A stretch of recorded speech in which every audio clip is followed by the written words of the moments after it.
On today's episode, we're going to talk about how to level up by creating an advisory board or mastermind around you so that you can level up and do better in life and in business.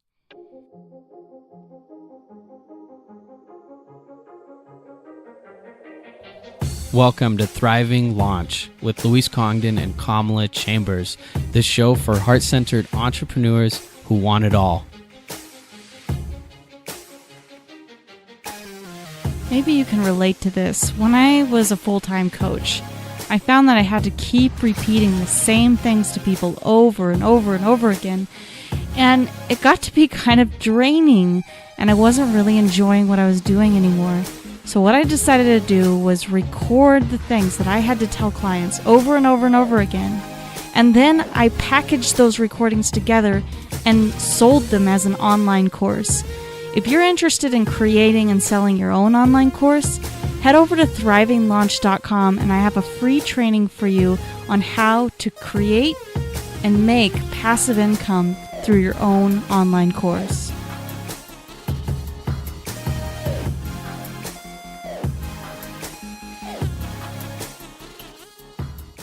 We're here with Shannon Wilburn, co-founder of Just Between Friends, a company that's been recognized as a top 50 franchise opportunity for women. All right, Thriving Launchers, we are here with Shannon Wilburn. Shannon, are you ready to launch? I'm ready. I love it. So one of the things that we were talking about before this interview is how important it is to surround yourself with intelligent people. And as somebody who's running a business that's thriving, a business that has lots of people underneath you and a lot of people running with you and doing stuff with you, one of the challenges is this kind of the saying, it's lonely at the top. So I'm curious, one, what made you realize that you wanted more people around you to kind of advise you? And two, how did you even find the right people? Because that can be, the more successful you are, the more challenging it can be to find those people that complement where you want to go and where you're at. Right. I'd like to kind of start back in the wee years of my company. So I've run two companies in the past. One started in 1997. The other one started in 2004. And I think it's really smart for people to look at their own skills and kind of measure their own strengths to see what they're good at. And I'm sure you've probably heard of the book Strengths Finder. That's one of the many, many things to figure out where your strengths are. And one of my advisors told me at one point, she said, you have to give yourself permission to not be good at everything, because I think that's a trap entrepreneurs fall into. They think they have to be good at everything. And my degree in elementary education meant I wasn't good at any business stuff. I did not know hardly anything about business. And so very early on in the business, I realized I needed to surround myself with smart people. And so that's kind of been just a lifelong endeavor. And it looks different at different stages of your business. So I started out with an executive team, just two people in my life that were already giving me advice for free. I asked them to attend meetings with me and my co-founder. And that was kind of how it started. And I've had many opportunities in the past to surround myself with smart people. But the most recent thing that I believe you're asking about is how we formed an advisory board for Just Between Friends. There's a gentleman in the franchising industry. His name is John Francis, and that's kind of one of his many things that he likes to talk about. And I ended up being on a panel with him at one point, and he talked about the advisory board. And I had already been thinking I needed to put together a group of people who had strengths in areas where I did not. And for me, what that meant was financial. Also development, so recruitment in the franchising space.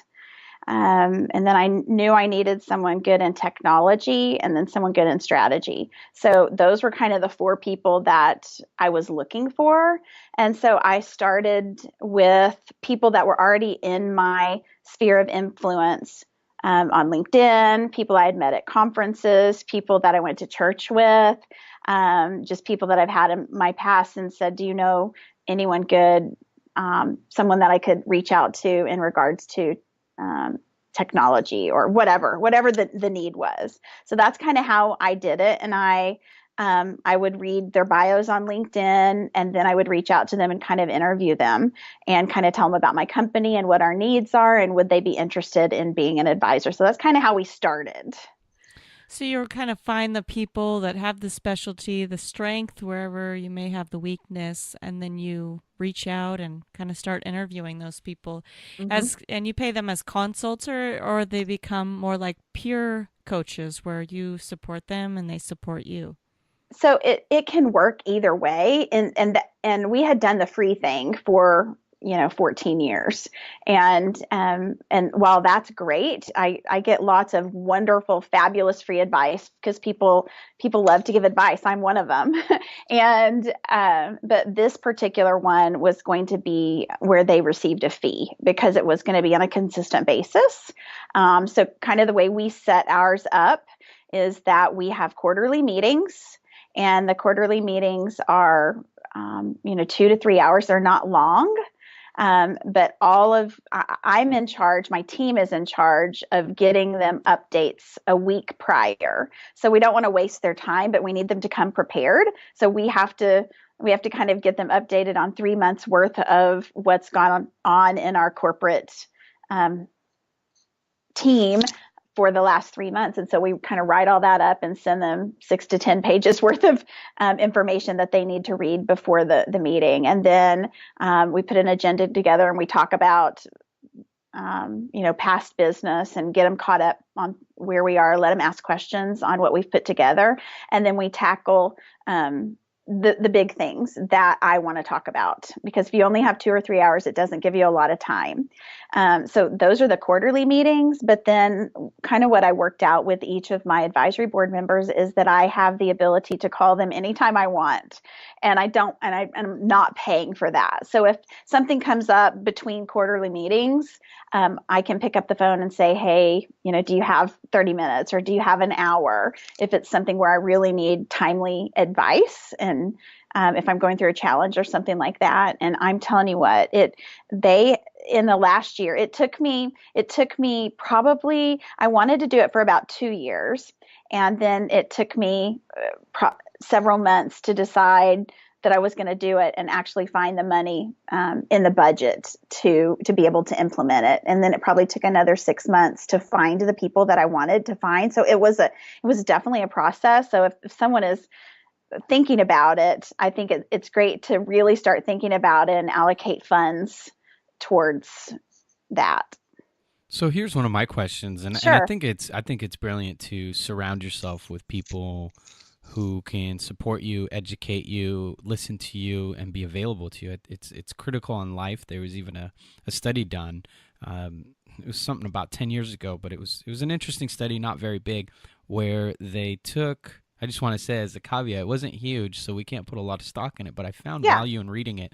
And this is more in the psychology field because that's where my original background is. And they took a group of people who reported that they were depressed, and they partnered them with neighbors. Somehow they kind of created this thing where the neighbors would check in with them and they would check in with their neighbors. And then they took another group and they partnered them more with like a counselor and had them do regular counseling sessions. And at the end of this, something, it was like a 10-15 week study. And at the end of it, they found that the people who used their neighbors were happier. And I think there's something to that because by having these professional colleagues that you can reach out to when you need to, and you can have this professional and yet kind of fluid relationship where you can also reach out to them and not just have these really strict boundaries and adherence to professionalism at all times. I think it does something that by creating that little thing that you did with those advisors where you could reach out to them and that was something that you can do, it kind of almost develops a little bit more of something a little bit more intimate, a little bit closer. Would you say that that's true? Luis, oh my gosh, I could not agree more. So I gotta tell you, I know that I was talking about my advisory board just a minute ago, and that's a group of 4 businessmen who collectively have vast franchising knowledge. But what I was missing, because I'm a female in the franchising space, which there are not many C-level executives in the franchising space. they're just harder to find. And I found myself not only wanting camaraderie and knowledge with businessmen, but really what the struggles are for business women in particular. And so a couple of years ago, this is before I started the advisory board, or kind of in tandem with the advisory board. I look at it completely differently, though. I have a group, and I call it the Advance Group. It is a group of women C-level executives in the franchising space, and we started with 3. We had 9 the next year, and we have a little get together once a year. And this next year, our event is happening in November, the end of November, and it's 14 people this year, and it's women C-level executives, and it's not to exchange. It's not for me to send them updates on what Just Between Friends is doing and have them give me advice. It's really, hey, how's your life going? Because what you said at the very beginning of your podcast is it is lonely at the top, and so I would 100% agree with what you just shared about it helping with things like depression or loneliness, because I'm in a texting group with these women, and it doesn't even have to be about business. It can be about kids or husband, or hey, I'm looking for a marketing person, do you know anyone? Or hey, I'm getting sued, what do I do? So they have been just a lifeline to me, and I would think if you visited with them that they would say that they definitely value the relationships that have been made in that group. And it's I really would suggest that if someone is wanting to do something like that, like, don't wait. There's no time. So go out and make it happen, Don't wait. I love that. So important. Yes. It's so easy to put these things off, but this is what it's about. It's feeling that connection, feeling that sense like you're a part of something, and you're not just out there on your own trying to figure it out and feeling your way through the dark. Yep. Before we wrap up here, are there any last gems that you want to leave the Thriving Launchers with? Sure. I think it would probably be good for me to say that you don't want to have an advisory board of all yes people. I think it's really important to have someone on the team who really, it would be great if all of them were on the team, but sometimes you'll get people who are very, they are an encourager, and not that you want someone that's going to hurt your feelings or anything, but it's really good to have honest feedback, especially if you're paying for it. I think it's good to have someone. I have a quick story. I've got someone on my executive team, and I took about a month back in January of 2014. I had joined a boot camp, and they were doing a quick 1-month challenge. If you get friends to join, if you attend the classes, if you eat right and post it on the Facebook page, someone's going to win a 2-year lease on a brand new Mercedes. And I was like, well, I would like to drive a Mercedes. And so I was traveling, I was visiting franchisees. So I was in 9 different cities in January of 2014. So traveling, 2 weeks out of the month. But every time I was home, I was at boot camp multiple times a day. I would invite friends. So sometimes I would have 8 friends. Over the course of the month, I invited, and 52 people came with me 3 times. And I won the Mercedes. And my executive team member, she said, wow, Shannon, if you would have put that much focus on selling franchises, you would have sold 10 franchises. And I was like, oh my gosh, she's right. She's right. And it just goes, you need someone to kind of spank you sometimes, like, you're an idiot, and kind of bring you back to reality on where you focus your time. And so I would say, don't just look for yes people when you're looking for an advisory board member. Look for people who can speak into your life, honesty, and yet be kind. So that's interesting. It really reminds me of, well, before I say something that it reminds me of, I was going to say, do not enter a competition with Shannon. She'll bring 52 friends with her. it helped that I had training in January. So we had franchise owners that were in town. I was like, you want to come to boot camp 3 times while you're here? I see. So you're using the business to fund that Mercedes. Totally. That's great. Well, I worked with a sales coach for a while, and one of the things that, and I don't remember exactly how he phrased the question, and so I'm going to butcher it a little bit, but he asked about, in a business setting, who's the most valuable person, and it was like the person that agrees with you, and the person that always challenges you, or the person that brings new ideas to the table, something like that, or the person that solves problems. And I remember telling him, well, I think it's the person that kind of brings new ideas to the table and can solve problems. And he said, no, it's actually the person that can bring challenges up and challenge you. And here's why. And it really kind of reminds me of what you were saying there, is like you had somebody in your life who challenged you to kind of look at all this energy you'd put into winning this Mercedes and this activity that you were really into, and challenge you to say, well, that energy, imagine if you brought that to work. Imagine if you brought that to the recruitment work. Imagine if you brought that to the team. And that is a very challenging question to be asked. Like, whoa, like it kind of stings a little bit, I would think, Yeah. Yeah. It was hard to hear, but I love feedback. I think it's a breakfast of champions. And even though feedback's many times is hard to hear, it makes us better business owners and leaders.